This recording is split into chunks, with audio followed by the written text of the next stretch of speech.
ನಮ್ಮ ಬಾಲ್ಯದಲ್ಲಿ ಎಲ್ಲ ಮಕ್ಕಳಿಗೂ ನಾವು ಶಿಕ್ಷಣ ಕೊಟ್ಟರೆ ಆ ಶಿಕ್ಷಣ ಅವ್ರನ್ನ ಎಲ್ಲಿ ಬೇಕಾದ್ರೂ ಕರ್ಕೊಂಡು ಅಂಬೇಡ್ಕರ್ ಅವರು ಮಾತಾಡ್ತಾ ಇದ್ರು, ಶಿಕ್ಷಣವನ್ನ ಹುಲಿ ಆರು ವಹಿಸಿದ್ರು. ಕಾರಣ ಏನು ಅಂತ ಹೇಳಿದ್ರೆ,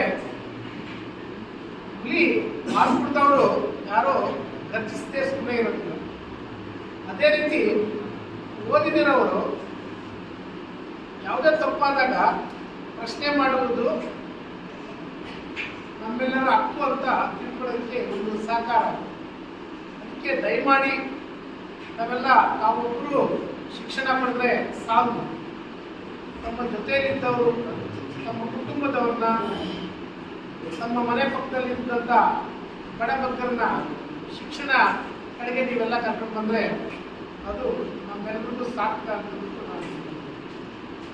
ನಾವು ಸ್ಕೂಲ್ಗೆ ಹೋಗ್ಬೇಕಾದ್ರೆ ಮಕ್ಕಳು ಅಳ್ತಾರೆ. ಯಾಕೆ ಹೇಳೋ? ಅದು ಕಠಿಣವಾಗಿರುತ್ತೆ ತಕ್ಷಣಕ್ಕೆ ಮಕ್ಕಳಿಗೆ. ಆದರೆ ಅವ್ನು ಸ್ಕೂಲ್ಗೆ ಹೋಗೋದು ಸ್ಟಾರ್ಟ್ ಮಾಡಿದ್ರೆ ಅವ್ನು ಸ್ಕೂಲಿಂದ ತರಿಸ್ಕೊಳ್ಳೋಕ್ಕೆ ಹೋಗ್ತದೆ. ಅದರಲ್ಲಿರುವಂಥ ಶ್ರದ್ಧೆ, ಶಿಕ್ಷಕರು ಕೊಡುವಂಥ ವಿದ್ಯೆಗೆ ನಾವೆಲ್ಲರೂ ತಲೆಬಾರ್ದು. ಉದ್ದೇಶ ಏನು ಅಂತ ಹೇಳಿದ್ರೆ, ಶಿಕ್ಷಕರಿರುವಂಥ ಏನು ಪವರ್ಫುಲ್ ಅಂತ ಹೇಳ್ತೀವಿ. ಈಗ ತಾವೆಲ್ಲ ಅನ್ಕೊಂಡಿರ್ಬೋದು, ಚಿಕ್ಕಂದಲ್ಲಿ ನಾನು ಇಷ್ಟೊಂದು ತುಂಬ ಸ್ಫೂರ್ತಿ.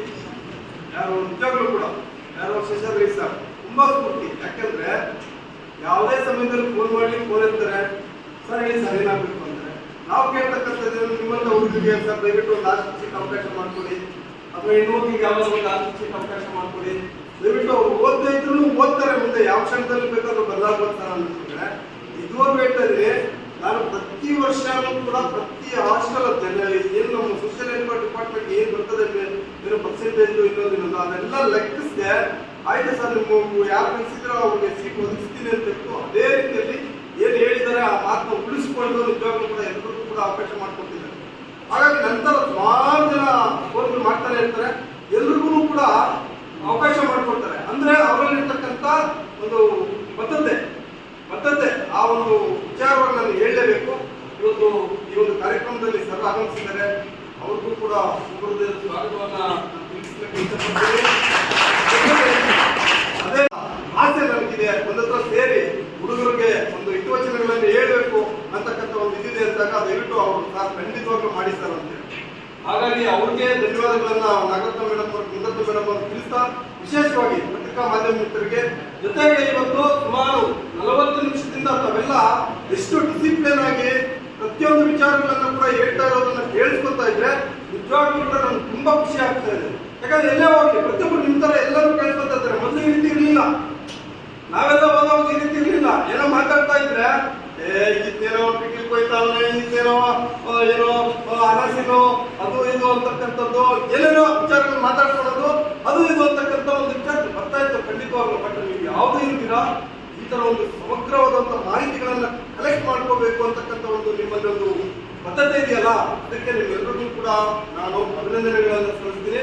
ವಿಶೇಷವಾಗಿ ಈಗ ಸಮಯವನ್ನು ವ್ಯಯ ಮಾಡಕ್ಕೆ ಹೋಗಲ್ಲ, ನಾನು ಟಾಪಿಕ್ ಬಂದ್ಬಿಡ್ತೀನಿ. ಇವತ್ತು ನನ್ನ ಹುಟ್ಟುಹಬ್ಬದ ಪ್ರಯುಕ್ತ ಬೆಳಗ್ಗೆಯಿಂದ ಕಾರ್ಯಕ್ರಮಗಳನ್ನ ಮಾಡ್ಕೊಂಡು ಬರ್ತಾನೆ ಇದ್ದೀನಿ. ಅದು ನನ್ನ ಒಬ್ಬನಿಂದ ಸಾಧ್ಯ ಆಗಲ್ಲ, ಮಾಡೋದಕ್ಕೆ ಎಲ್ಲರೂ ಸಹಕಾರ ಬೇಕು. ಅವರೆಲ್ಲ ಮಾರ್ಗದರ್ಶನ, ಅವ್ರು ಏನ್ ನನಗೆ ಸಲಹೆಗಳನ್ನ ಕೊಟ್ಟು ಈ ರೀತಿ ಮಾಡಬೇಕು ಅಂತ ಹೇಳ್ಬಿಟ್ಟು ಪತ್ರಿಕಾ ಮಾಧ್ಯಮದವರು ಕೊಟ್ಟಿದ್ದಾರೆ. ಮತ್ತೆ ನನ್ನ ಆತ್ಮೀಯ ಸ್ನೇಹಿತರು ಈ ತರ ಮಾಡಿ ಸರ್ ಅಂತ ಹೇಳಿದ್ರು. ಅವ್ರು ಏನ್ ಹೇಳಿದ್ರು ಅದನ್ನ ಬೆಳಗ್ಗೆಯಿಂದ ಮಾಡ್ಕೊಂಡು ಬರ್ತಾನೆ ಇದ್ದೀವಿ. ಗಿಡಗಳನ್ನ ನೆಟ್ವಿ, ಅನಾಥಾಶ್ರಮಕ್ಕೆ ಹೋದ್ವಿ, ಅಲ್ಲಿ ಸುಮಾರು ಒಂದು ವಾರಕ್ಕೆ ಆಗಷ್ಟು ತರಕಾರಿ, ವಿವಿಧ ರೀತಿ ಎಲ್ಲ ರೀತಿಯಾದ ತರಕಾರಿಗಳನ್ನ ಕೊಟ್ವಿ. ಮತ್ತೆ ಜೊತೆಗೆ ಹಾಲು ಮೊಸರು ಅದನ್ನೂ ಕೂಡ ಕೊಟ್ವಿ.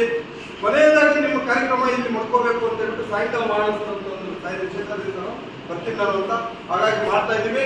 ಇವತ್ತು ನೋಡಿ, ಇದು ಸಂವಿಧಾನ ಓದುವಂತಕ್ಕಂಥ ಪುಸ್ತಕ ಎಷ್ಟು ಪ್ರಮುಖ ಅಂದ್ರೆ ನಿಜವಾಗ್ಲೂ ಕೂಡ ಇವತ್ತು ತಾವೆಲ್ಲ ವಿದ್ಯಾರ್ಥಿಗಳಿದ್ದೀರಾ, ನಿಮ್ಮ ಭವಿಷ್ಯತ್ತು ಇದರಲ್ಲಿ ಅಡಗಿದೆ, ನಿಮ್ಮ ಉಜ್ವಲವಾದಂತ ಭವಿಷ್ಯತ್ತು ಇದರಲ್ಲಿ ಅಡಗಿದೆ. ಇವತ್ತು ತಂದೆ ತಾಯಿಗಳು ಪಾಪ ಕಷ್ಟಪಟ್ಟು ನಿಮ್ಮನ್ನ ಕೂಲಿ ಮಾಡಿ, ನಾನೇ ಮಾಡಿ, ಅಣ್ಣ ತಮ್ಮ ಕೂಲಿಗೆ ಹೋಗಿ ನಿಮ್ಮನ್ನೆಲ್ಲರೂ ಕೂಡ ವಿದ್ಯಾಭ್ಯಾಸ ಕೊಡಿಸ್ತಾ ಇದ್ದಾರೆ. ವಿದ್ಯಾಭ್ಯಾಸ ಕೊಡಿಸಿ ನಿಮ್ಮ ಬಗ್ಗೆ ಅಮೂಲ್ಯವಾದಂತ ಸಮಯವನ್ನ ಕೊಟ್ಟು ದಯವಿಟ್ಟು ಕೂಡ ಓದ್ರಪ್ಪ ಅಂತ ಹೇಳ್ತಾ ಇರ್ತಾರೆ ತಂದೆ ತಾಯಿಗಳು. ಯಾಕೆ ಅಂದ್ರೆ ನೀವು ಈ ದೇಶದ ಒಂದು ಅತ್ಯುನ್ನತ ಗೌರವವನ್ನು ಈ ದೇಶದಲ್ಲಿ ಮೊದಲನೇದಾಗಿರುತ್ತೆ. ಎರಡನೇದು, ತಾವು ನಿಮ್ಮ ಕಾಲ ಮೇಲೆ ನೀವು ನಿಂತ್ಕೋಬೇಕು, ಸಮಾಜದಲ್ಲಿ ಒಬ್ಬ ಗಣ್ಯ ವ್ಯಕ್ತಿಗಳಾಗಿ ಬದುಕಬೇಕು ಅಂತಕ್ಕಂಥದ್ದು ಅವ್ರದ್ದು ಒಂದು ಆಸೆ ಇರುತ್ತೆ. ತಂದೆ ತಾಯಿಗಳದ್ದು ಯಾರದೇ ಆಗಲಿ, ಎಲ್ಲ ತಂದೆ ತಾಯಿಗಳು ಆಸೆ ಆಗುತ್ತೆ. ನನ್ನ ಮಗ ಚೆನ್ನಾಗಾಗಬೇಕು, ನನ್ನ ಮಗಳು ಚೆನ್ನಾಗಾಗಬೇಕು, ನನ್ನ ಮಗಳು ಒಳ್ಳೆ ಆಫೀಸರ್ ಆಗಬೇಕು, IAS ಆಗಬೇಕು, KS ಆಗಬೇಕು, IPS ಆಗಬೇಕು ಅಂತಕ್ಕಂಥ ಒಂದು ದೊಡ್ಡ ವಿಚಾರಗಳನ್ನ ಪಡ್ಕೊಂಡಿರ್ತಾರೆ. ಅದನ್ನ ಸಕಾರಗೊಳಿಸ್ತಕ್ಕಂಥ ಕೆಲಸ ನಿಮ್ಮಲ್ಲಿ ಇರ್ಬೇಕಾಗ್ತದೆ. ಅದನ್ನ ಸಕಾರಗೊಳ್ಳಬೇಕಾದ್ರೆ ನೀವು ಪ್ರತಿದಿನವೂ ಕೂಡ ಕಾಲೇಜ್ಗೆ ಹೋಗಿ ಪುಸ್ತಕಗಳನ್ನು ಓದ್ಕೊಂಡು ಏನೋ ಬಂದು ಏನೋ ಡಿಸ್ಟಿಂಕ್ಷನ್ ಮಾರ್ಕ್ಸ್ ತೆಗೆದುಬಿಟ್ರೆ ಆಗಲ್ಲ. ಅದರ ಜೊತೆಗೆ ಜನರಲ್ ನಾಲೆಡ್ಜ್ ಅನ್ನು ಬೆಳೆಸ್ಕೋಬೇಕು.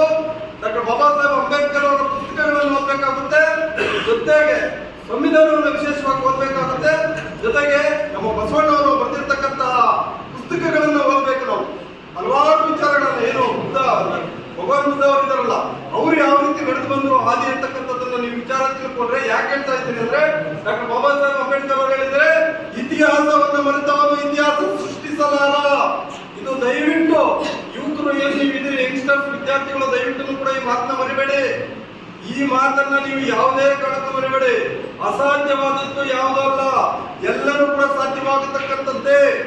ಆದ್ರೆ ನಾವು ಹೋಗ್ತಕ್ಕಂಥ ದಾರಿ ಸ್ಟ್ರೈಟ್ ವೇ ಇರಬೇಕು. ಇವತ್ತು ಕುದುರೆಗೆ ಲಳಗಳು ಕಟ್ಟಿರ್ತಾರೆ, ಯಾಕೆಂದ್ರೆ ಅದೆಲ್ಲರೂ ಸೈಡ್ಗಳಲ್ಲಿ ನೋಡ್ಬಿಟ್ಟು ಹೆಂಗ್ ಬೇಕಂದ್ ಹೊರಟೋಗಿ ಅದನ್ನ ಕುತ್ಕೊಂಡ್ರೆಲ್ಲ ಎತ್ಬೇಕು ಅಂತ ಹೋಗ್ತಾರೆ.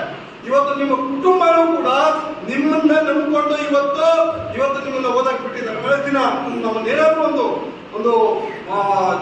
ಉನ್ನತವಾದ ಮಟ್ಟಕ್ಕೆ ಕುಟುಂಬ ತರೋದಕ್ಕೆ ಪ್ರಯತ್ನ ಮಾಡ್ತಾರೆ ಅಂತಕ್ಕಂಥ ನಿಟ್ಟಿನಲ್ಲಿ.